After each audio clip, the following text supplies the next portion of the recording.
What's going on, guys? Captain Joe here with my co-star and co-host, Zach Dewart. Today is going to be our intro video and kind of the nuts and bolts of what we got going on out here. The podcast is going to be called Dock Bros. Kind of fitting, Zach and I met here on the docks down here in Madeira Beach behind the Cambria Hotel. I had kind of been thinking about getting involved with some more podcasting or getting, on some. I've been on one before and I really enjoyed it. Conversation flowed really well. So, I'll let Zach get to his portion here in a second, but knowing what I know about him and his production place and stuff like that, I felt like who better than to try and have a conversation with and try and grow something or build something and try and start a community out here in Madeira Beach and out here in Pinellas County with some bros that met on the docks. Then my boy here, Zach. Both born and raised here in Florida. I'm from the other side of the bridge in downtown Tampa. Zach was born over here in Pinellas County. I don't want to get too much in talking about him on his side of the house, so I'll kick the mics over to you, buddy, and let you get after it. Sure. Yeah, so when Joe told me he wanted to start a podcast, I thought, who better? Because if you've ever met Joe, you know his personality is, you've never met anybody like him in your entire life, which is perfect for this. So I'm excited. He's very outgoing. Obviously, you work for the Blue Crew with the Lightning too. Yep. And I think, we'll blend really well and we'll be able to put out some good quality content. Yeah. It's going to be fun. I'm pumped. Yeah, so kind of the trajectory of what we're looking to do out here, like, we're not boat experts. We're not really experts on anything other than just, like, creating, maintaining, and having a vibe. So we're going to kind of curate this to essentially just recording people hanging out, having a couple beers, talking about life stories, talking about journeys and trajectories in life. Even just in the less than a month we've talked about getting this together, we've already kind of created a pseudo model as to how we want this to go. We've spoke with friends on our own specific sides of the house. He has friends that he already has lined up that when we get to that portion of having guests or having guests, we already have a list of people to be able to bring on. Again, we're not necessarily bringing on people for a monetary aspect of it all, but obviously I'd love to get this thing built out into a community, and Zach would as well. So again, it's just people hanging out.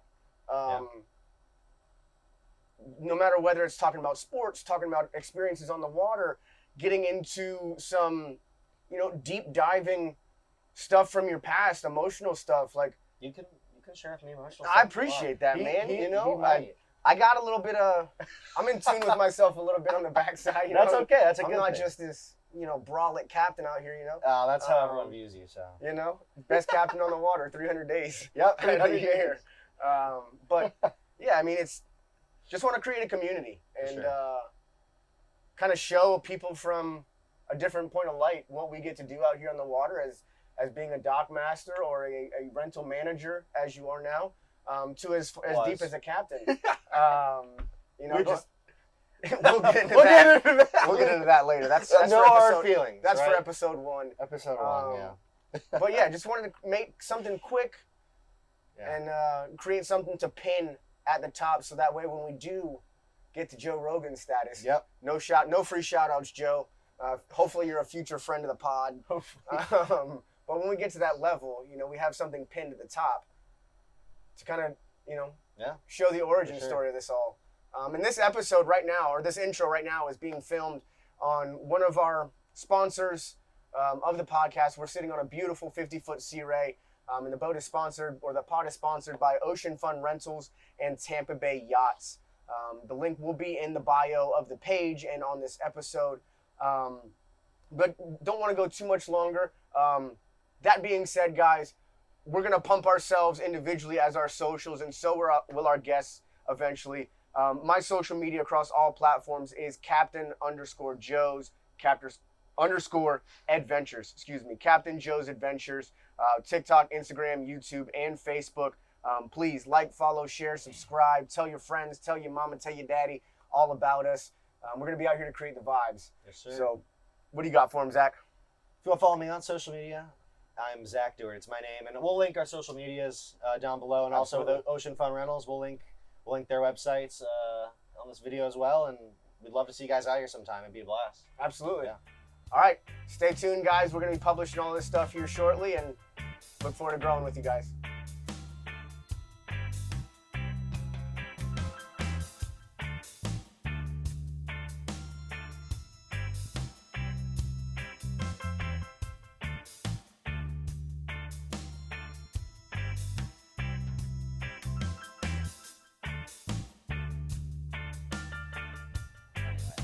All right, what's going on, guys? Welcome to episode 1, our intro video. We're going to talk a little bit about ourselves. My name is Zach. This is Joe. You obviously heard that before. But anyway, I think before we go any further, I would like a beer. I would love one. I would love a beer as well. So this is the Cooler of Doom. Cooler of Doom. The Duart Doom Cooler. You know what my friends call it? They call it the Dueler. Duart Cooler. I don't know. It's stupid. It's not really. It tracks, though. It's not funny. But anyway. It takes a little of explaining to do, but... Do you like IPAs? I get down with some, and I believe that this is my name. Florida man. Unofficially. So Cigar City, though, they're right at Benchmark too, right? They have. Yeah, they got one right there at Fort Thunder Alley.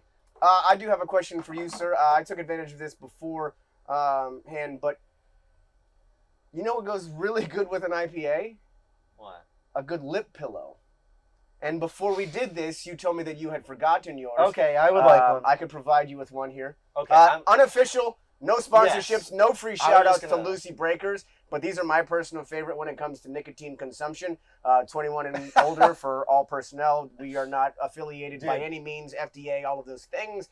But as far as my nicotine consumption, that is my favorite. I will say, I had never had these, and then, what was it, 2 days ago we were down here? I normally am I just switched from Zins to Velos or Alps. Do you like Alps? Have you had Alps? We talked about those. I have not had those yet. Alps are really good, but anyway, I've never had these. And so these, if you're a nicotine pouch user, what's interesting about these, what I call them breakers, is you actually like bite down a little bit on them. And like, what is it, flavor? Yeah, I guess? It's kind of like the classic like Camel Crush cigarettes where it has the menthol ball in it. It's really a flavor rush. Yeah, it's really good. Yeah. Like, I'm really excited actually about that. These are 8 milligrams. Yeah. Oh, just wait. This is the best part. Hang on. Wait, can they hear me? Like. Oh, that was some good audio. Baby. We love to see it. Thank you, brother. I absolutely. So the beverage for the episode is Florida Man IPA by Cigar City Brewing, brewed here in Florida. There's a location at Fort Thunder Alley. This guy knows Fort Thunder Alley real well. Pretty well. Wait. Well, you might as well explain. Yeah, so the reason I know Fort Thunder Alley... Wait, real quick. Let's cheers. Cheers, absolutely. Cheers. Episode 1. Episode 1. Doc Bros. So, a few reasons why I know Fort Thunder Alley so well.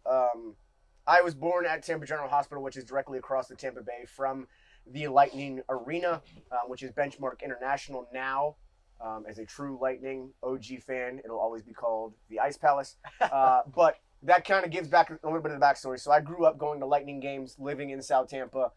Growing up, my dad had partial season tickets back in the day when Darren Pupa and Hobby Boolin and those guys were back there. Some old names there. Yeah, some very, very old names. I was watching hockey before Zach Duart was even alive. But, you know, growing up, going to the hockey games, and then now, as an adult, I am employed by the Tampa Bay Lightning. I do what's called the Blue Crew. I run around the stadium. I get the fan engagement going. I kind of get them as the 6th man on ice. You know how Seattle has the 12th man. We kind of, you know, try and get you guys involved, get the fans involved, you know, waving the flags, doing the intermission games, essentially just being the physical embodiment of Donnie from the Wild Thornberries at a hockey game. I don't know what that is. What is that, a movie?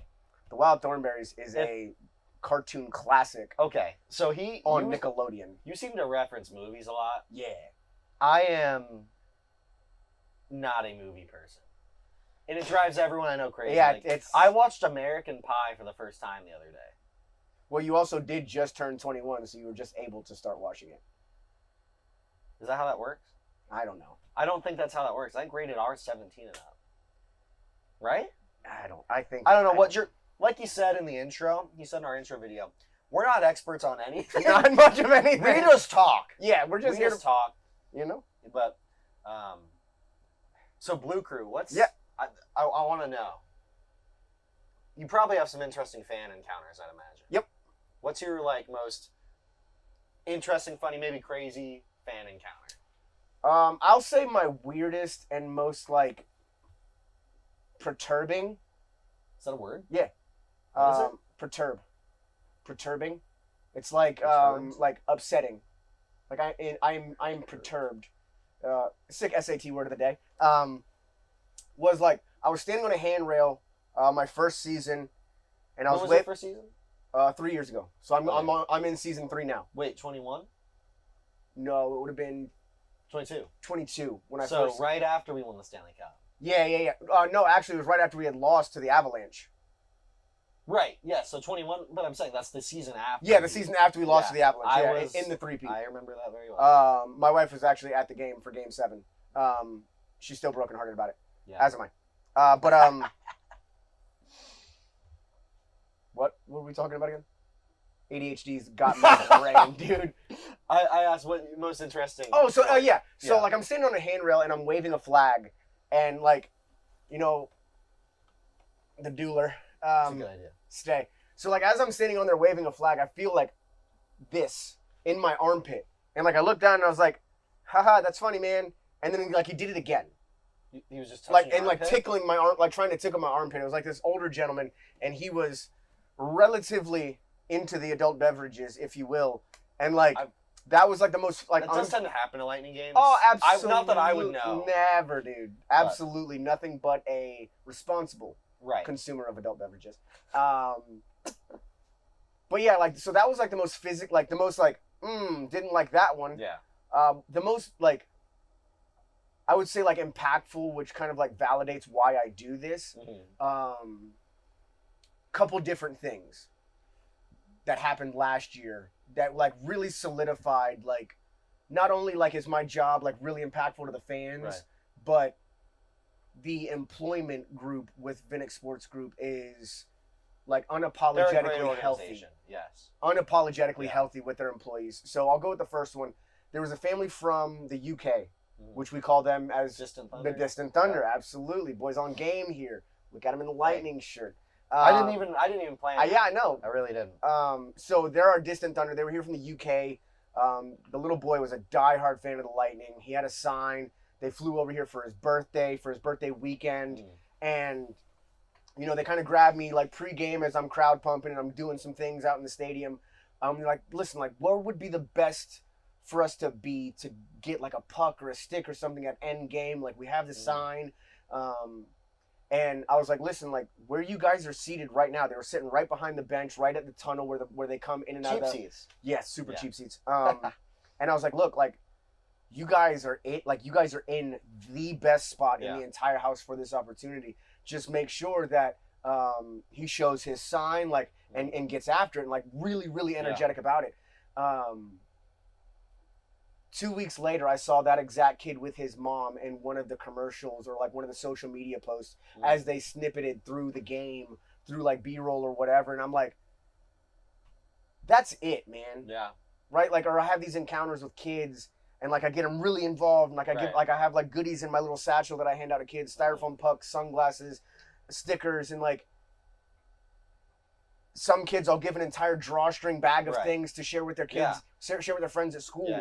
And like, you look back and like the parents are kind of allowing their kids to have that interaction with me as an employee, as a, you know, fan engagement type of person.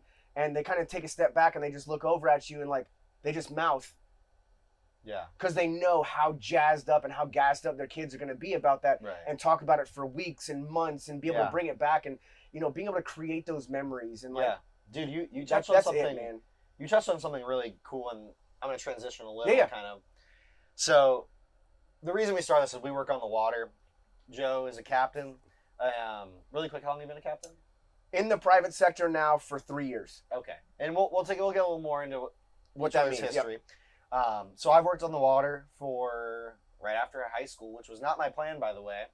I graduated high school, and my brother worked at a boat club and said, "Want a job?" And it was just like, well, I don't have anything else. And almost 4 years later, here I still am. But something I listened to on a podcast the other day. Do you know who Chris Williamson is? Mm-mm. Okay. So he does a really cool podcast. And he talks a lot about... No free shout-outs, Chris Williamson. Yeah, no. Actually, he's really great. If you all right, free shout outs, future friend of the pod. He's like a life podcast, like deep, meaningful. Yeah. And he said one of the greatest skill sets in life is to be able to have a positive attitude and a positive mindset in any circumstance. Yeah. Right? And it's something that I kind of struggled with. You know, I think everyone in life, they look for meaning in what they do. Mm-hmm. And I've struggled at times working on the water, just because, don't get me wrong, working on the water is cool, working on boats, it's fun. But I've struggled to have where's the meaning in what I do here? Okay. And it do you know what I'm saying? Yeah, no, absolutely. It's I don't know if you've had similar thoughts, but I've always thought, like, yeah, this is fun. Sure, I make sure the boats have safety stuff, and I keep people safe in that way. But for me, it was kind of like what you said. What I really have learned to enjoy out here is seeing people coming and being like, they're from Canada. They've never been to Florida, and they're like, that was the best day of my life, going out on the water. Yeah. And that's kind of like, for me, kind of like what you talked about, just seeing these memories. Like, life is really ultimately a collection of memories, right? Yeah, dude, absolutely. And I love being able to be a positive part of that and providing a good experience with that. With that, Joe's a captain, like you said. Is that a big part of why, would you agree that's why you love what you do out here on the water? Yeah, man. So, again, like we said in the intro, we're both born and raised Floridians. Being from Tampa, you know, growing up in this. Right. I grew up coming out to Madeira Beach in the Central Florida area. Did you grow up boating? Not really. That's interesting for me, too. I wasn't coming to Madeira. I wasn't in that tax bracket growing up. Right. So well, that's why you work out here if you can't afford it. Yeah, you absolutely. Work out here. Yeah, that's why I work out here, you know? No, but, like, growing up, coming out to these beaches and, like, doing Florida kid things. Right? Like, wading out into the oyster beds or walking across the oyster beds on low tide, getting stuck while you're fishing on a high tide when you don't time the tides right? Like, yeah, for sure. Having to swim across the oyster bar and hope you don't slice your feet off, right? Like, cut up. I get to show people that. Right. Yeah. Right? Like, I get to show people my backyard that, like, you can go to all these restaurants out here on the water, and, like, there's nothing against that. Like, these docks and these restaurants have absolutely amazing setups. Absolutely. Right? But, like, seeing it and touching it and being in it is a completely different realm of, like, a true respect and understanding of what we have going on out here. Because, like, I'm going to transition this a little bit into, like, something a little bit serious, but our, like, nature and our ecosystem, not only just for what we do on the water, but for our state in general, is so massive. Yeah. So the more I get to share that with people from all different walks of life, the more, like, understanding there is for why we're so strict on the water, why law enforcement is so adamant about why they are, why 100%. The Coast Guard is so less than lenient on these things with the water. Because, well, dude, if you see the things we see out here with these boat crashes and DUIs and injuries, I mean, we can do a whole episode on things. I've seen horrible things happen. There was one that happened, like, last week. I know, dude. I used to work at, and if you're not from Pinellas, you might not know it, but I know a lot of people know John's Pass. And, dude, I worked right at the heart of John's Pass. Fleet of 25 boats, and, dude, I'm telling you, every weekend it was like ambulance, police, fire, Coast Guard. Every single weekend I was having to work with. And it was just, it's crazy out here, man. It's really crazy out here. It's the wild, wild west out here on the west coast of Florida, But you also, as a captain, I think something's really cool. And this is why I always recommend when people come out. For two reasons I recommend. If you ever come to the Tampa Bay area, Pinellas, and you boat, I recommend doing a captain. And I'm not just saying this so you give Joe your money. Number one, he will keep you safe. He knows what he's doing. And if you see the stuff we see out here and you don't know what you're doing, I wouldn't want to boat if I didn't know what I was doing. No, absolutely. And two, like you said, you get to show people this. Absolutely. And this is another thing too that you kind of, it's easy to become like numb to what we do out here. Yeah. I don't know if you've noticed this, but I go to a lot of marinas and places I work, and everyone that works out here almost has like a bad attitude. Have you noticed that at some marinas? This marina is a little different. Yeah, no, for sure. So like we work at a very awesome marina. Everyone gets along. Absolutely. It's pretty crazy, honestly. There's 3 different areas that I've worked in, and by far this is the healthiest. Yeah. The first, there are things. No, for sure, right? Like it's just like with any relationship, with brothers, with family. There's going to be weird intricacies and like tiffs and arguments and stuff. But as far as like totality of health in this marina, is hands down the best out of the three that we all just work there. So for example, or to show, there are about 5-6 different companies almost that share this dock over here. Yeah, 4 or 5. So specifically, Oceanfront Rentals, Tampa Bay Yachts, which we're on right now. 2, Lavique, Salty. Tropical, and Salty. There's 5 right there. That's 5. And then sometimes there's overlap with Freedom even. Yeah. So there's 5 or 6 companies, and then we also have charter finders. Yes. So 7. So it's crazy because we all share one dock, but we're all able to work together as like one team. Yeah, and like, even outside of that, even outside of sharing a dock, we're essentially competitors, being that we work in the tourism industry.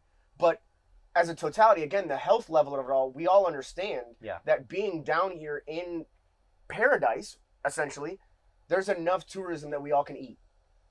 Right? 100%. So, like, everybody is in the tourism industry, but each brand or each company offers something a little bit different. Right?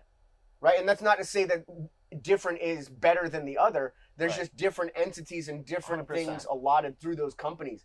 That you can do, something a little bit different. So I think that's the easiest, I think that's the biggest reason why we all gel so good together, because again, we are in the big umbrella, even from but something a little different. Even outside of a business perspective, it's interesting. There's like, and I guess we don't have to talk too long about this because everyone here doesn't know what we're talking about. No.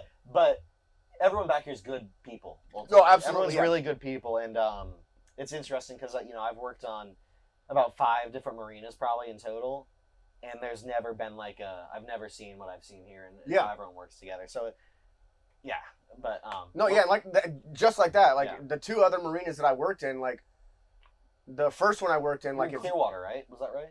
I was at one point. Okay. Don't want to name drop any specific ones on where was what, but the first one that I worked in, like if you spoke to another boat, like that was big no-no, right? Like as far as like having like being paranoid about like them bad-mouthing you and telling them telling their customers that like, oh, they didn't actually do this, like when they this is their brand and da-da-da-da. Dude, I'm sorry, I just want to say this, Lucy. It is it. It's unbelievable.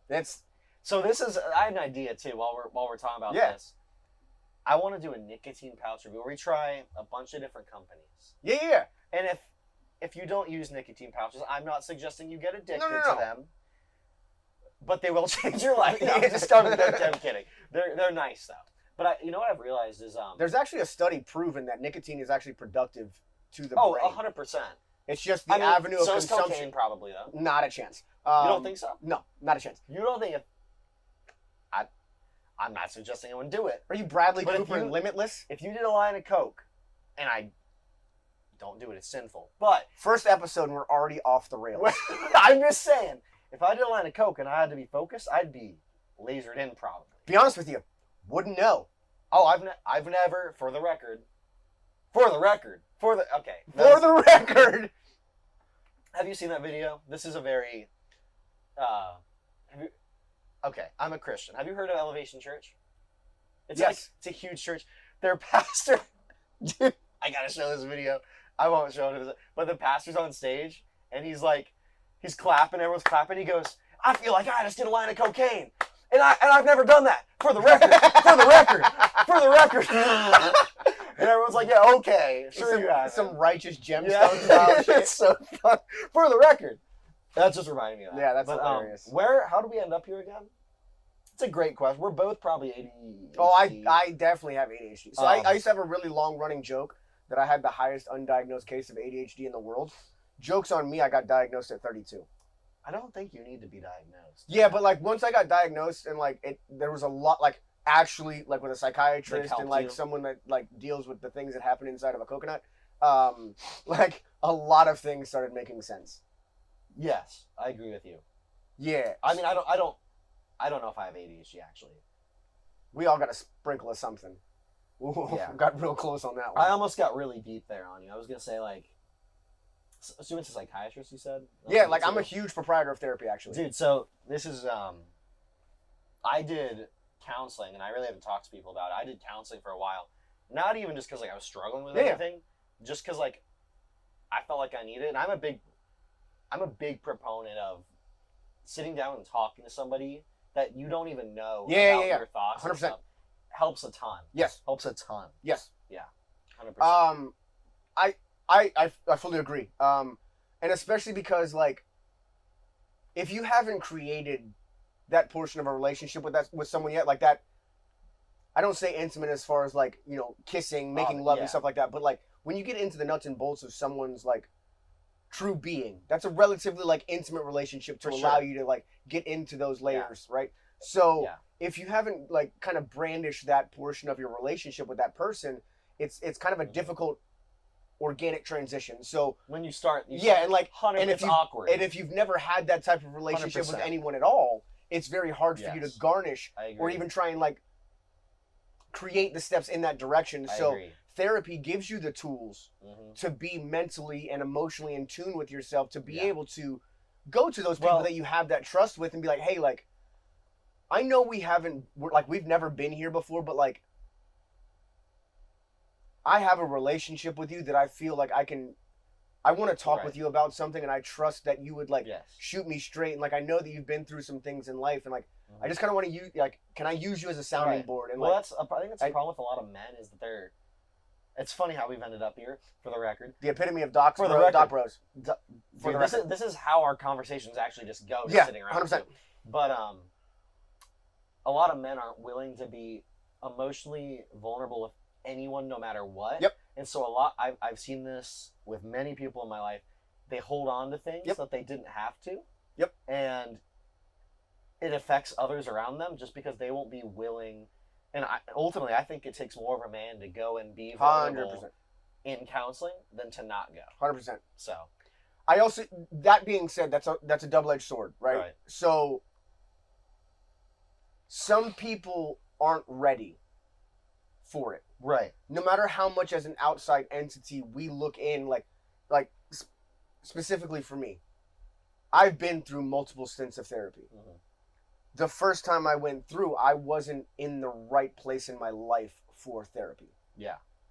I was in the right place to need it, but I wasn't in the right place to appropriately and productively ingest it.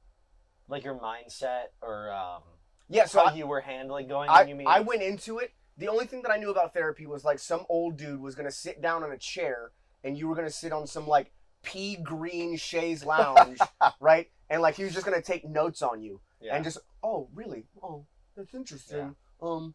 Well, how did that make you feel? Okay. And like it was exactly that. Right. So I already went into it closed-minded, and then it fit my closed-minded narrative. Right. So I was like, nah, like this ain't it. Yeah. And then fast forward like 10 years after that, everything was in the right place because of a wrong time.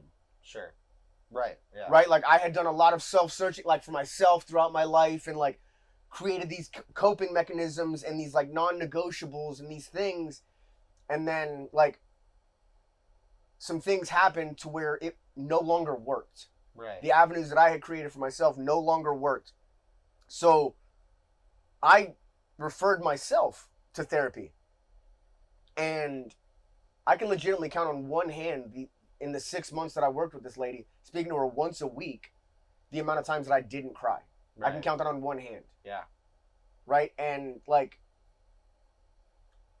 that alone like made a huge impact in my personal life, my marriage, my relationships outside of work, like personal relationships, work relationships. It helped me tenfold, dude. Yeah, 100%. Like, I'm a huge proprietor of it. Yeah, I just within the last years when I really started, I did some counseling.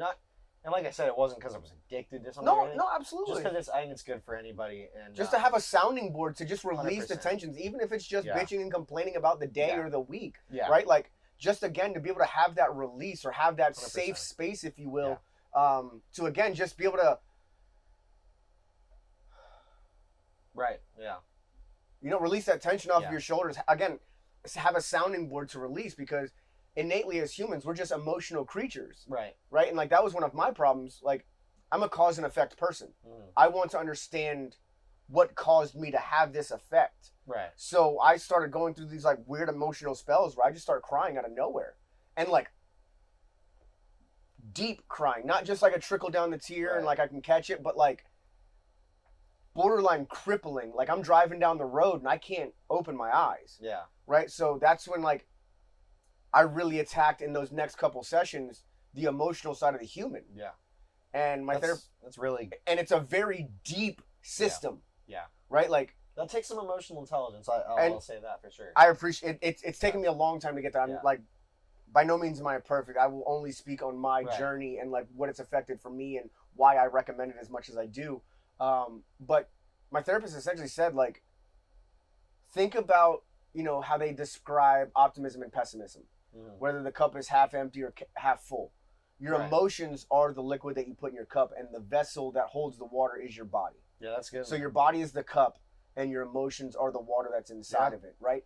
So your emotions just overflow and like are created in tears. If like, no pun intended, or trying to go off of that, you know, ideology, but you know, so you just need a freaking good cry sometimes, because like whenever you get to that point, right? Like, how good does it feel? Right. Like you take that first like really good breath after you've like wiped the moisture off your face. Like you still have the bags on your eyes. You still look like you just went through hell. Yeah. But like you get after it and you're just like. Yeah. And like just speaking about this, I got that right there. Yeah. 100%. Yeah, and I agree with you, and I don't really know how we ended up here, but I'm glad we did, because I would definitely say to anyone who's considered going to counseling ever, do it. It's only a positive. Yeah. I do want to get back to you and I. Okay. Yeah. Absolutely. And our history. Yep. Absolutely. That was a wild transition, but I'm here. That might happen a lot. It's going. On this show, it which will is happen okay. Quite literally every episode. So anyway, you were in the Coast Guard. Yes. Let's talk about that some. So, growing up, I was, you know, the typical Florida kid. Growing up, running around in the trees, playing all of the sports growing up. You know, played baseball growing up. And then, like, as it got more and more competitive and we got older and older and older, I realized that baseball wasn't for me. Yeah. The reason being is because, like, I've always been a very small statured human being. I'm 5'7". I'm actually like 5'6" and change, but I round up. If you're under 6 foot, you always round up. Yeah, 100%. 100%. That's how it is. So I'm not 6 foot for the record. I never had to swing the bat because my strike zone was so small. Right. But like I'd walk, I'd steal. You played baseball, right? Growing what position did you play? Yes. Did you play in high school? I did not play in high school. Okay. So see, I played right down the road. So like transitioning into like the middle school age, when like people actually started throwing and like it actually started getting like relatively competitive, looking at all stars and stuff like that. I realized that like that wasn't my sport. That was over anymore. In Tampa? No, so that was all in Hernando County up in Brooksville. I thought you lived in. So I bounced back and forth. So I grew up in South Tampa and in Brooksville. Okay. That's okay. You tattooed. Yeah. Right? So you want to explain that? So City Slick on this arm, Country Strong on this side. City Slick is for growing up in Tampa, and then Country Strong is growing up in Brooksville. Brooksville is a very. If you're not from Florida, very podunky little town. Dude, Florida's an interesting place because you'll be in the city in this area, and then 5 minutes this way, like right when you're past Hard Rock, it's like cow. Yeah, 100%. It's wild. Yeah. So, youth league baseball, and then I got into youth league football once my mom thought I was big enough and like whatever. Yeah. Did you play any sports in high school or no? Yeah. So going into the high school level, I maintained playing football throughout middle school. Got into high school, got into football, and then I found wrestling as well when I was out in Hernando. Yeah, you talked about that before. And like Did you go to high school in Hernando? Yeah, so I went to Hernando High School my freshman year, and then I moved to South Tampa. How far is Hernando from Tampa? Depending on the time of day, anywhere from like 45 minutes to an hour and a half.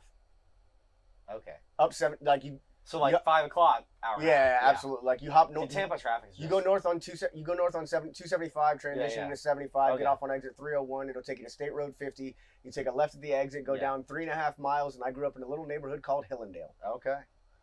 Interesting. Yeah. Dude, I see. Like for me, I grew up in Seminole, and I went, and this is probably crazy to most people. Preschool to 12th grade, I went to the same school, the exact same school. Wow! I never once switched schools, which I'm not gonna talk about school I went to, but it was honestly like a great school. I made like the mentors that like I still am in touch with people that were in leadership in the school. It gives you a lot better opportunity to create lifelong relationships and like 100%. having like again mentors quite literally watching you grow into a young adult when you graduate high school. So for reference, and this is a little weird, very interesting dynamic. I would say 99.99% of the population didn't have, as I worked at the school starting in 9th grade too, that I went to. Oh, wow. I worked there. I was in IT. So basically the principal there at the time, and his last year was actually my last year there in 12th grade. Foreshadowing for this. Yeah, it's very interesting. Yeah. But he would actually come in. I started work at like 8 or 9, normally 9. He would come in at 7 a.m. every morning, and we would meet, and he would like truly just mentor me and pour into me as a person. That's sick. And dude. I still, to this day, keep in touch. He's not a principal anymore. He's not retired, but he does just a normal corporate job now. But he still meets with me probably once or twice a month at least. And dude, that's sick. Yeah, it's very interesting. Most people think like, oh, you're friends with your principal. Like it's not like that at all. Like he's almost become like almost like a second father. Yeah, no, absolutely. It's and that's another thing. Like I think it's very important to have people like that in your life, outside of family. Like I think 100%. People outside of family can have a more unique impact on absolutely. You I have as a person. Dude, I have so much chosen family. Right. No. Yeah. Right. Like, I have legitimately probably 3 or 4 women in my life that I legitimately will not call by their name, and I call them mom. Yeah. Because like at some point in my life, growing up, like they were that portion to me. Yeah. And like my mom has never not been a part of my life, and my father has never not been a part of my life, and they've never not had a role in my life. But like the relationships that I created with my friends, like it was just that deep that we were literally family. Dude, I will say, not to change the subject at all. Yeah, we got to transition. We're having a very deep conversation. I look down and I like how his microphone is clipped to his beard. I don't know if anyone's noticed that yet. So anyway, Coast Guard. What made you want to join the Coast Guard? Okay, so what did you do in the Coast Guard? Yeah, I got you. So it was a very long-winded answer for that question 17 minutes ago. So I want to check something. Keep talking. Yep. So transitioning from like going back into the sports world, sports is what got me through high school, and I knew I wasn't going to be able to necessarily compete. Sure. At the same level that I competed at in my head. Yeah. Right. So growing up in Central Florida, like Florida in general is, at any given point, a top 3 state in the country for football.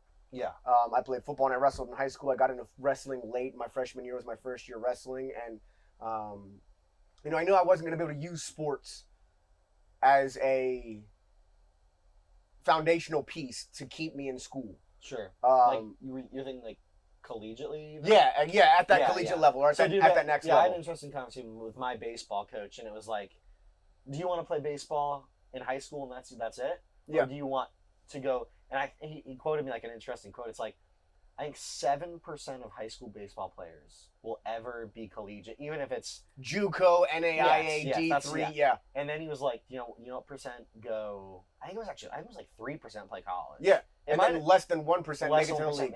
To even AAA. Yeah. So it was just like, and my baseball coach is another one of those mentors. Like I don't keep super close touch with him, but he like poured into me a lot, and I told him honestly, I was like, honestly, I don't see myself going collegiate, and he's like, that's okay. Let's use this time to just develop you as a person. And I think that's so sick. Sports have a very unique impact on people's lives. Yes, if you have the right people. Right, 100%.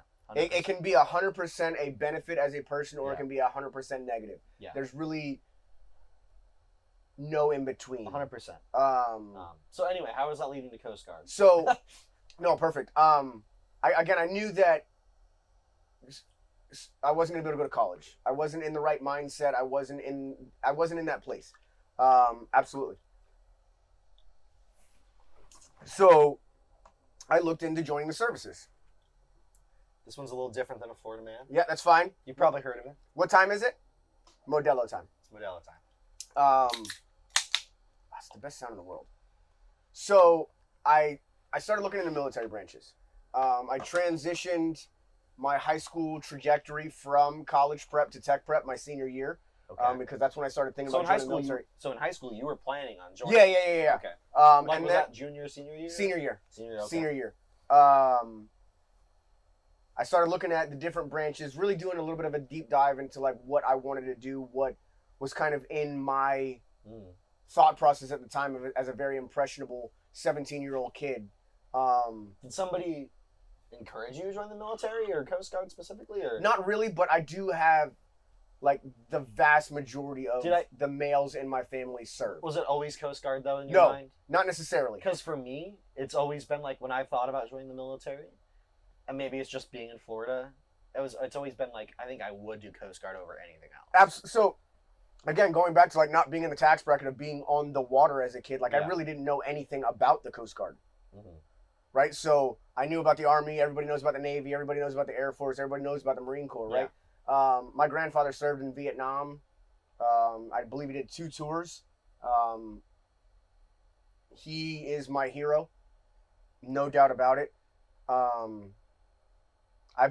With the personality that I had at 17, if I joined the Marine Corps, I don't know that I'd be here. Were you the same way that you are now, personality-wise? Yes, but you're probably very outgoing. Yes, but no control.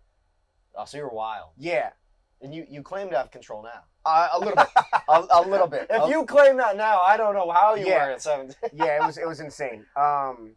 So I knew that if I had joined the Marine Corps, I don't know that I'd be here now. Sure. You probably wouldn't. And then the Navy, that wasn't happening. 150 sailors go out, 75 relationships come back. No offense. Nobody knows anything about what the Air Force does, and I wasn't pretty enough to join the Air Force. My dad. So you considered every branch, right? I had a brief conversation with myself on each one based off of. Did you ever talk to any recruiters? No. This was all based off of the experiences that I've had with the people in my network. Do you always have to go through a recruiter? You have to go through a recruiter through the individual branch. So then my dad brought up the Coast Guard Academy. Okay.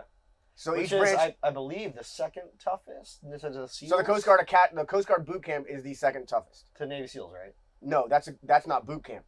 That's a separate thing. You're right. So as far as boot camp goes, right now. As far as boot camp goes, it's second hardest only to the Marine Corps. Okay, that's what I was thinking. BUDS is a whole separate thing, and I know nothing about it. Where is it again? Boot camp for Coast Guard is in Cape May, New Jersey. Okay. And it's 8 weeks? 8 weeks. Okay. There's a video on YouTube that you can look up, which was shown to me. It's called It's Just 8 Weeks. Feels like a long 8 weeks, I bet. It is a very long 8 weeks, especially when you're 19 years old and you've never been away from home. So at what point did you decide to join the Coast Guard? Again, my dad brought me up to or talked to me about the Coast Guard Academy. They were a Division III sporting program, football team, wrestling team, all of the above. So I started reaching out to the Coast Guard? Yeah. I started reaching out to So is that like a university type thing? It's a military academy. Is it like Navy, Army? Yeah. Really? Yeah, it's in New I've never Connecticut. seen like it's D3. The Coast Guard football team. It's D3. You'll never see it. Oh, okay. I got you. Yeah, you'll never see Interesting. Well, it's a smaller branch. Yeah. It makes sense. Absolutely. We're part of it. The Coast Guard's a part of the DHS, Department of Homeland Security. So they will always and forever be considered the redheaded stepchildren of the military. But that being said, being that the Coast Guard is Department of Homeland Security, that gives us the ability to do stateside law enforcement. If any of the other branches under DOD... It used to be transportation. It was transportation pre-9/11.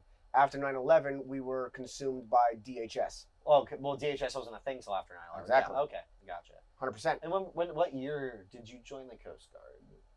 2009. Okay. I graduated high school in 2008. I went to boot camp November 3rd. I graduated 14 years after you. That's crazy. I went to boot camp November 3rd of 2009, graduated December 22nd of 2009, did the program called Hometown Recruiting for 3 weeks where you come back to your home recruiting office and work with potential recruits. We did a PT test every Wednesday, 1.5 mile run, minute push-ups, minute sit-ups for potential recruits coming in that are looking to get in. So for a minute, it's just nonstop push-ups, nonstop. I mean, is that tough? It's not. So there's a number that you have to get based off of your age. Well, to be eligible? To pass. So they won't let you go to boot camp if you don't do that? No. You're. So this is optional. Yeah, it's an optional thing pre-boot camp. You're gonna end up passing the PT test. Did you have anyone help you guide you through this, or was it just the recruiter? I created a phenomenal relationship with my recruiter. Okay. He's retired. Do you still know them? Absolutely. Yeah. He's retired now a few years. He's still here local in the Tampa Bay area. I've ran into him at Lightning games as a fan, working for the Blue Crew. I've run into him. We stay in contact via social media. He is still a huge, positive influence in my life and stays in contact with me. You joined the Coast Guard in 2009? Yep. Okay, and then where were you first stationed? My first duty station was Sandy Hook, New Jersey. Okay. Which is just south of Staten Island. And how many different places were you at in your time in the Coast Guard? So I did a total of 12 and a half years in the Coast Guard. Okay, yeah. That's what my first year and a half was Sandy Hook, New Jersey. Then I went to A school. And you have basically no choice in this. I know they ask your three. So it's changed throughout the years. So when I went to boot camp in 2009, they gave you essentially 9 options. Okay. Technically, you got to pick. But they can put you wherever. 100%. It's always going to be needs of the service. Yeah. It's essentially you creating what's called a dream sheet. Isn't it true? When you're first joining, you're more likely to have a sucky location. Here's a question. You're not. There's a higher probability of getting a lesser desirable location, absolutely, because you're bottom of the barrel. You have nothing to, weigh on what you have to go, where you're going to go. And again, it's based off of 100% needs of service, where there needs a body at that pay grade or at that level in the totem pole. Now, you can join at different. Yeah, so if you have a degree, it's a different than if you're right out of high school. Yeah, 100%. So for me, when I was joining, if you came in with a 4-year degree, you could join as what's considered an E3. Right. Yes. Right. So there's different pay grades in the military system. When I've considered joining, everyone's always told me, I'm about 6 months out from finishing my degree. Yep. Everyone's like, wait, if you're gonna do it, wait. But you told me otherwise. Yeah. So it's all based off of personal preference. I know we talked about this before. Yeah. So every advancement until you get into relatively senior enlisted leadership, you can advance every 6 months. Okay. Or you're eligible for advancement every 6 months. Yeah. And then each pay grade, there's a competitive level for it, depending on what you're doing. Okay. So when you're in that non-rated scenario, E1, E2, E3, you're not competing against anyone but yourself as far as time frame goes. Okay. And you can get all of your practical factors, all of the things that you need sign-offs for, someone of a higher pay grade to say that, hey, that you're proficient in the knowledge to be this next pay grade in a leadership position, or not necessarily a leadership position, but again, knowing what's required of that next pay grade. Were you E1? So everyone in boot camp is an E1, but being that... So even if you have a degree and you go to boot camp, you're E1? Yeah, but you're getting paid in your pay grade that you signed your contract for. So because... So out of boot camp, you can go right to an E3. Yeah. So if when you sign your contract, you're signing, you sign, all initial contracts are 8 years. Right. So it's... so you sign, you'll be in the Coast Guard 8 years. Here's the caveat to that. So if you do a 4 or 6 year, the only change to that is what's called your inactive reserve time. Okay. So your initial contract, if you're at 4-year active duty, you have 4 years of inactive reserve, which means if there's anything that happens as far as major wartime or major conflict, to where you have there's a need for a recall or a pseudo draft. That doesn't happen very rarely. Right. Knock on wood. You ever heard of the movie Stop Loss? Like I said, I know. I don't know movies. No, I haven't. Stop Loss came out right after I got out of boot camp.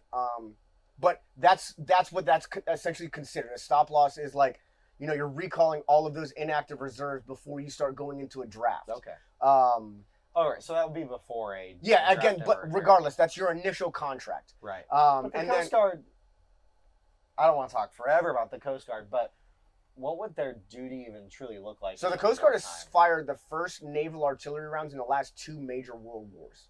Fun fact. But wouldn't it be different modern day, probably? Absolutely.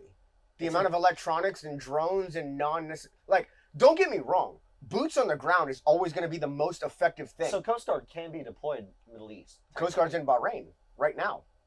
Coast Guard's has been in Bahrain since 9/11. So like you could be, if you're in the Coast Guard. Yep.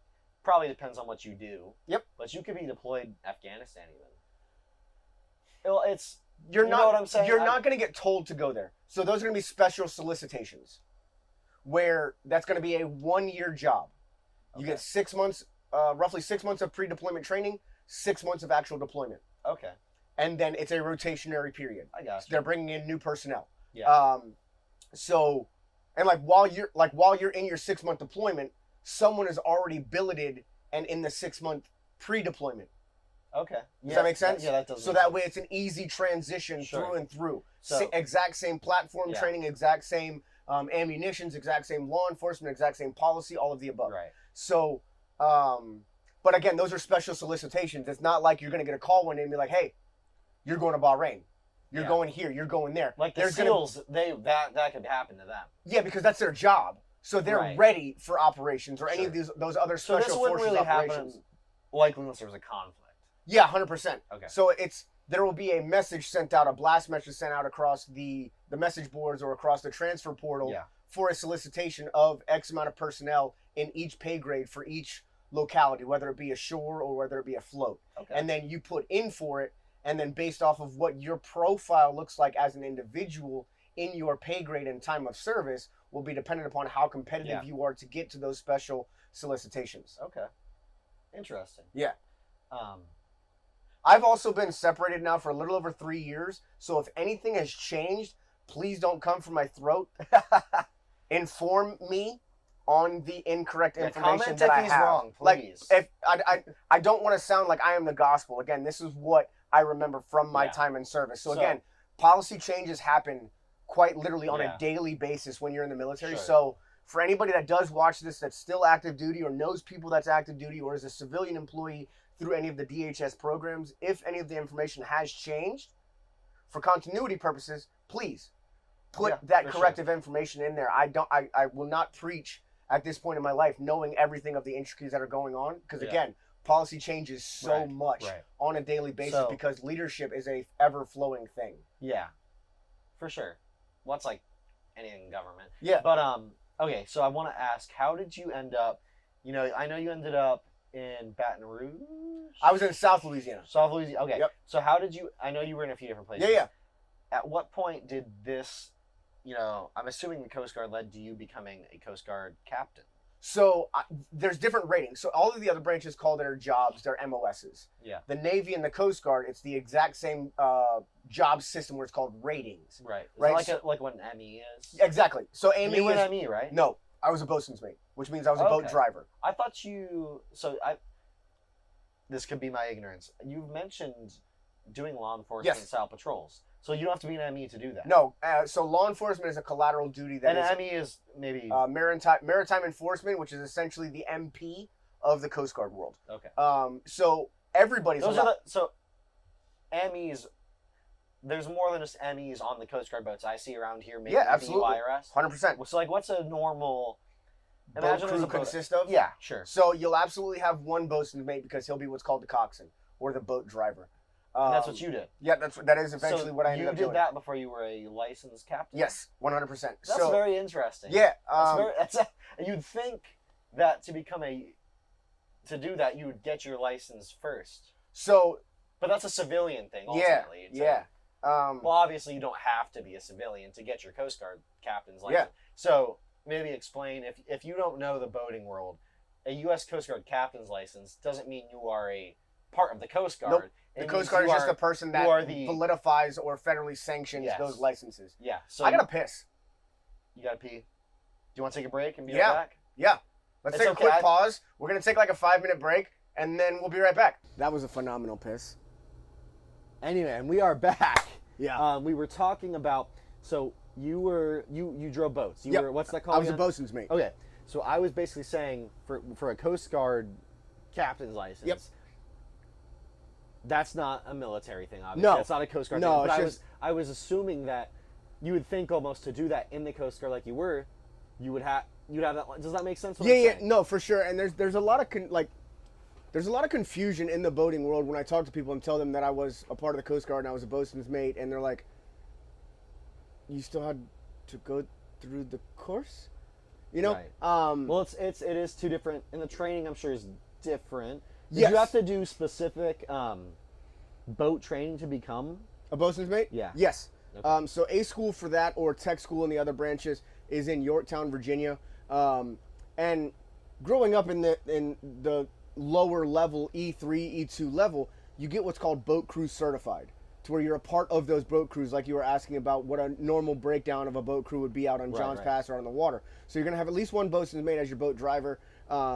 And then it can be comprised I'm sure there's of a lot of MEs, though. depending on the platform that you're on is going to be dependent upon what is needed for that platform. So you have like the 47-foot motor life boats, which Can are out anyone make arrests? Or can only MEs make arrests? No. It has nothing to do with your rating. It has everything to do with your qualification. You have to be what's considered a boarding officer. Were So- you? Yes. I was... So that's interesting, man. Yeah. This is all from my perspective, and I've looked in during the Coast Guard. Yeah. I always kind of assumed that an ME is who boards the boat, No, makes man. arrest, and Law enforcement is a collateral duty that's accessible to anyone that wants to do it. Okay. So I guess that's very similar to. So like that's the epitome of the cliche with the Coast Guard: jack of all trades, master of none, because everyone does so many jobs. Right. Right? Like Is that a good thing or a bad thing, you think? Because Yes. you don't want to spread yourself too thin, almost like that. You know what I'm saying? it's a little bit of both, right? So like you'll have guys that do the majority of their career in one specific type of field, like whether they do aids to navigation for 6 to 10 years of their career, and then they go over and do a search and rescue platform where the benefit of the Coast Guard is everything is the exact same. Right. The training is the exact same. So like if you and I were to go and get certified as a coxswain or a boat driver at different localities but the same platform, your practical qualification standards are the exact same. Okay. There is nothing different. It was like, I don't know, it was like 15 years ago. There was a competition across all branches of service, Coast Guard included, thank God, where it was aviation. And it was a competition to fix something. Yeah. Go through a MPC card, a maintenance procedure card, and find the route, fix the problem, and all of these things. Out of all of those branches, all of these people from each branch are flown in from different hangars of the country. Yeah. And this is Different working on- localities. this is a plane you're working And they're on. working on a helicopter. They're all working Helicopter. on the platform of their service. Right? Coast Guard won that competition handily. Yeah. Lingo's the same, procedures are the same, tools are the same, step-by-step process is the exact same. Yeah. Where the other branches, where some hangars are doing things a little bit differently, they found things that work best, this, that, and the other, and that's passed down through that hangar Okay. based off the Yeah. people that have worked there. So everything's a little bit different. Sure. Same fundamental basis and looking to get to the same end goal, Right. but everything's a little bit different. Where in the Coast Guard, no matter where you are, platform for platform for platform, it's going to be the exact same across the board. Right. Yeah. I got you. So, So you're driving I- boats. I in looked Coast into Guard. the bosun mate rating because it was the only enlisted rating in the Coast Guard that Is had. that what you joined the Coast Guard as? Yes, I joined the Coast Guard as a non-rate. Okay. Like you have to graduate from school to get rated into the Okay. E4 position So where you're a a petty non-rate officer. is just like E1 through E3. You're So bottom you- of the barrel. You're essentially the whooping boy. You're doing all of the so shit you jobs. don't have a specific job almost. It's just Your doing, specific job is exactly what you're told for the day. That's what. Yes. Yeah, whenever Okay. the work list comes out, that's at your what- job. So how many years in the Coast Guard did you start doing that? So you join the Coast Guard as a non-rate. Well, but I'm saying to get to where you To get to the petty officer or the Yeah. rated world, I was the conductor of my own train wreck. So where majority of people, over 95% of people that are in the Coast Guard, they get rated within the first 2 years of their time in service. That's pretty quick. It's all based upon the wait list of your school. Okay. Or of the rate that you want to go. So is that faster if you join with a degree and you become an E3? Has nothing to do with that. Okay. Has everything to do with the weight of the rate that you want to go. Sure. Weight of rate, ADHD. So, mine was 5. Okay. Again, 5 years? Yeah. Very not. Is that what you did till you were done in the Coast Guard? As a bosun mate? Yeah. Okay.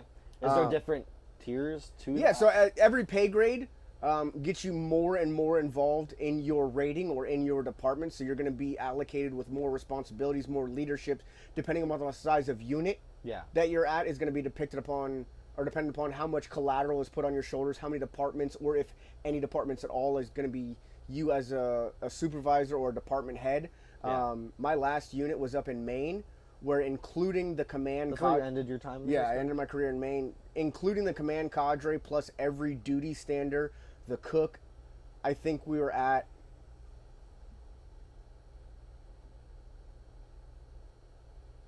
20 people. Okay. And I think that's with like 8 duty standers, which is 2 on, 2 off sliding weekends. So you work Monday, Tuesday, off Wednesday, Thursday, work Friday, Saturday, Sunday, off Monday, Tuesday, work Wednesday, Thursday. Thursday. Not a bad schedule at all. Yeah, the way it breaks down is on the calendar. You work 6 months out of the year. Yeah. But that's... don't you get a guaranteed month off too? So every month you get 2.5 days of essentially leave or PTO. And most people save it for 1 month off, right? To get to the month off, you have to get certain permissions because of like pay and stuff like that with per diem and all of those things. And I would imagine that would put strain if you're gone for an entire month. Yeah, absolutely.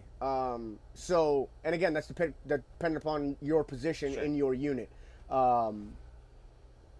So, I was in E5 as a BM2 when I transferred from Key West to Maine. I go from the southernmost point of the country in the world, or in the country, to the northeasternmost point of the country. Yeah. The only thing that separated me from Canada was the St. Croix River. So you were right. It was chilly up there. Very. And do you like the cold? No.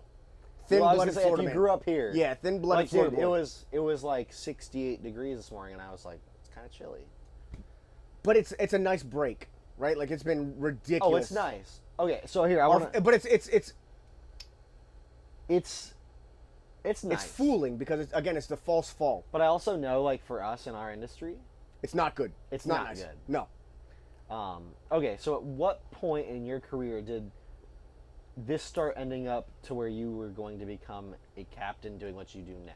So it had always been my ideology. Like, once you got the Coast Guard, once I joined the Coast Guard, I knew, like, my thought process and my personal belief on my trajectory was doing 20 years, retiring at 39, and then having the Coast Guard get to my captain's license. Yeah. My time frame changed.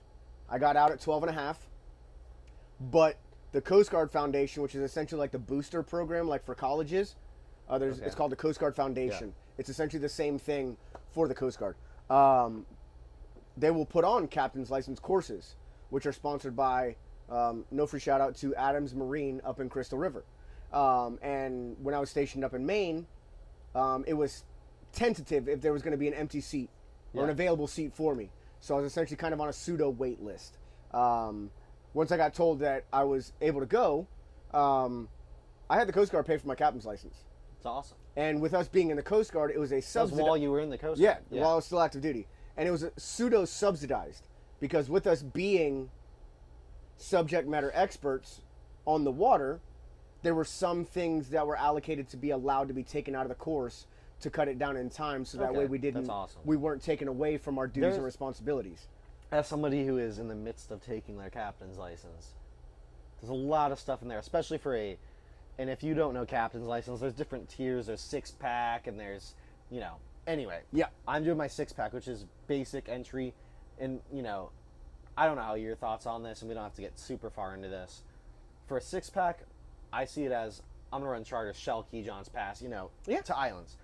I don't need to know all these offshore things. No.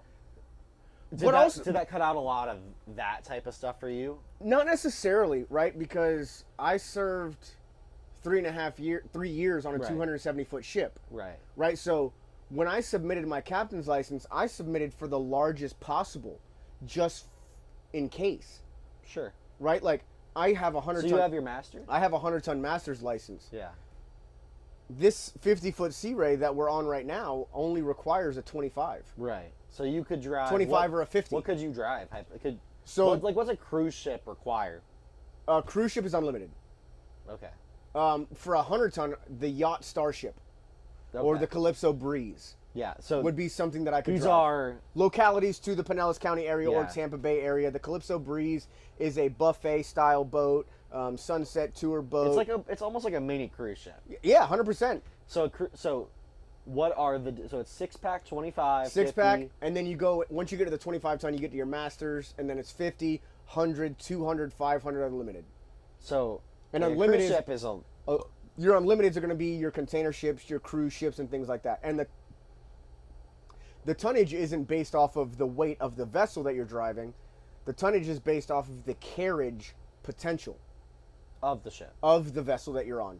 So the way it was broken down into So it's back in weight, the it's day weight. for like the sailing vessels, or like back when boats were men were made of steel and boats were made of wood. Yeah. It was based off of essentially the amount of wine, the amount of weight of wine or rum barrels that vessel could carry. Right. So that's how the licensing essentially created its tier program, if you will. Sure. And with me having 3 years of sea time on a 270-foot ship, I shot for 200, landed on 100 because the classes that I went through, or the course that I went through, I would have had to have taken an additional test for that 200, Right. which wouldn't have been very expensive at all, but I didn't necessarily need that. I wasn't in that Right. place in my life. I didn't have the experiences that I have in life. I didn't have the know-how for myself as a person and like the pseudo character, if you will, as Captain Joe. Right. I'm like, so 100-ton is perfect. I like what I get to do, driving Yeah. the tiki boat, And you don't driving wanna the do pontoon anymore, right? boat, driving this. Yeah. I get to have more of a personal relationship Yes. with my charter guests. Well, and that matches your personality, and this is a good point, I think. So, Joe obviously he's a captain. He does charters over here, and if you're in Madeira Beach, Pinellas County, he could do a pontoon. We have the tiki boat. We have a yacht. Yep. I mean, he could take you out on anything. I got you. If you're in the area, and honestly, and this is not me trying to plug any business here, not trying to plug Joe even, although you're not going to find a better captain around, I will say that there's probably nowhere better to vacation than Tampa Bay. We have everything you could want. You have yeah. boating, beaches, theme parks, every sport you can want. Yeah. I mean, this is an awesome place. Yeah. And unfortunately, too many people have realized that, and too many people live here now. Yeah. But that's not, I love the people that come down here. Obviously, to talk about what I do, I'm not a captain yet. I'm in the process of that. I don't really know if I'm going to be long term in the marine industry. I probably want to boat my whole life, though. Yeah, absolutely. There's a big difference between loving boating and loving Getting paid to boat. getting paid to boat. Yeah. For me, and this is something that, not hating on anybody, any job where you deal with the general public, especially with my job, and yours is different. Joe gets to go out and have fun. I get to deal with drunk idiots that can't You drive get to deal with boats. the repercussions of my actions. Yeah, that's one way to put it. Or the people that choose not to use you. Anyway, so working the dock, it's a lot of work. It's hard work. You're in the sun all day. You don't get to actually go out and enjoy the water. It's a whole different beast. And It's a different element, but just as, like, we need people in your position sure. just as much as we need the captain. For sure. I'm with you. But it takes a toll on you. It's you are the thankless job of the industry Yes. that we're in. Yeah. Right? for Because, sure. like, your job looks so minuscule as, like, when the customers come in, the boats are already ready. The boats Yeah. are fueled. The boats are the batteries. Everything They're is clean. Everything Yeah. is ready to go Yeah. with these platforms, right? So no one sees your side of the Right. job. Everybody gets to see me while they're on my boat, Yeah. right? What they see of you is I'm sitting in the captain's seat. I'm driving the boat. Yeah. you and I crack a joke at each other. Hey, make sure everybody comes back. You untie the boat, I leave. And they think that. And then depending on the time of day, like if I'm coming back from a sunset trip, I'm obviously doing everything by myself because there's no realistic expectation to have any dock personnel for any company to be at the dock at 9:30 at the night right now. Right. So, like, the visibility from our clientele is you get them to sign their waivers, you get to sign their contractual agreements, you get to do that. You're like... So you never worked the dock, right? I have worked the dock for one of the companies that I work for out here in Madeira Beach. Okay. And I get it. Yeah. Like I've been in that world. Sending out the kayaks. The only difference is the company that I've worked the docks for, we don't do rentals. Right. Our boat trips are all captains. If anyone is thinking about working in the marine industry, I will say this. I recommend starting on the dock. You'll learn how to drive a boat like a beast. Don't stay on the dock because you'll end up like me and everyone's going to make you super upset all the time. But anyway, work with the general public. That's what I'm saying. You deal with angry all people. walks of life. And, you know, I don't like to cuss much, but I remember at one of my jobs, and this made me laugh. I was thinking this while you were talking about how people view people that work the dock. This guy called me one time because we were getting into it, and he goes, "You're just a dock bitch." Ooh, that's tough. The police ended up getting called that night. But anyway, I will say I recommend getting your captain's license because you'll make more money and you get to have more fun. Yeah. And what you do is awesome. It really is. It's a fun job. I truly believe it's the best job in the world, man. I don't deal with angry or ornery people. Right. Well, because your job is to make sure they're not. They also don't like to, those type of people don't like to have fun. Yeah. Right? So, excuse me. The slowest boat rides that I have are Sundays. The reason being, everybody's hungover. Right? So they walk down to the dock. What percent of people would you say are on vacation that got on the boats? I'd say realistically, the locals, I'd give to about 2% of my charters. So it's probably 98%. 98% is tourism based. So that's something that's really cool though about what you do. And you know, I was saying I don't like my job or anything. I'm saying there are aspects of my job I really don't like. Absolutely. And there are aspects I absolutely love. And I love creating an opportunity for people to go out and have a safe, good time. Yeah. But it's just like any customer service job. Yep. But I definitely recommend if you want to work on the water, it's an awesome thing. You know, what for me, like we used to do at my old job at a boat club I worked at, we'd have like the toughest day ever. Like I'm telling you, I'd work 15 hours. I'm sunburnt, I'm dehydrated, I'm tired. Didn't even eat lunch, I was so busy that day. Like, didn't sit down for 14 hours. Yeah. And at the end of the day, we'd go out on a boat ride and watch sunset, and it was just like, this makes it all worth it. The fact that access to the water is a real thing that such a therapeutic thing, dude. But I'm saying most people don't have access to afford it or even be a part of going out on a boat on the water. It is like one of the most therapeutic, awesome things, and that's one thing that has kept me in this industry is like all the crap I put up with. It's like, man, at the end of the day, getting to go out and see the sunset, it's just like, dude, it's or even the early morning boat rides. I'm going over the marina by myself. It's quiet out, no one on the water. Especially in this time of year where we have like this false fall where there might be a little bit of like a haze over top of the water and like you're watching it cook off, and it's like the water's like, it's an almost eerie environment, right? Where like the water's glass, you have the mist and the fog on top of the water, and it's like, this is it, man. Like we're lucky what we get to do. Yeah, 99. Dude. And the thing is, if you don't work on the water, you've never been boating, I will encourage everybody, get out on the water. It is an awesome experience. It's one of the best ways to just unplug from the world 100% for a little bit. Yeah, don't even go on your phone. Just enjoy. Just unplug. Being out there. Yeah. And you know, Pinellas County. I don't know about how you feel about. So like this past weekend, I was out of town. I was up north visiting family. I was driving around. And I'm like, man, it's beautiful here. There's mountains and it's cool, beautiful weather. It's fall weather. It's beautiful. Pinellas County. When you're not on the beach, it's not like the prettiest place in the world by any means. But what really makes up for it is when you're out here on the water, it's like this tops anywhere else. It's its own world almost. 100%. Like it's so captivating, right? Yeah. And like we're all spoiled, 100%. right? Because we get to see it every single day. And it's easy to become ungrateful. No, for sure. And that's what keeps me grateful. Is my job is like I get to show this to people. I get to see people truly ingesting right where we're at. Right. 100%. Right? Again, because they're able to have, like what I touched on earlier, the ability to be in it. Yeah. To touch it. To, like, see how excited I am to share it with people. Mm-hmm.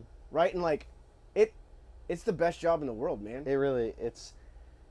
I'm not a captain, but I'd recommend getting your captain's license. I mean, the dock is great. You know, I love who I work with. Yeah. Everyone here is great. But, yeah, I mean... This is a transitional job for you anyways. Like, yes. there's a lot bigger things that are on the horizon for you Sure. right now. And I think this is where we kind of end it. Sure. Yeah, but I think this has been phenomenal. Everything. The first episode, I couldn't have asked for a better way to start this with you, man.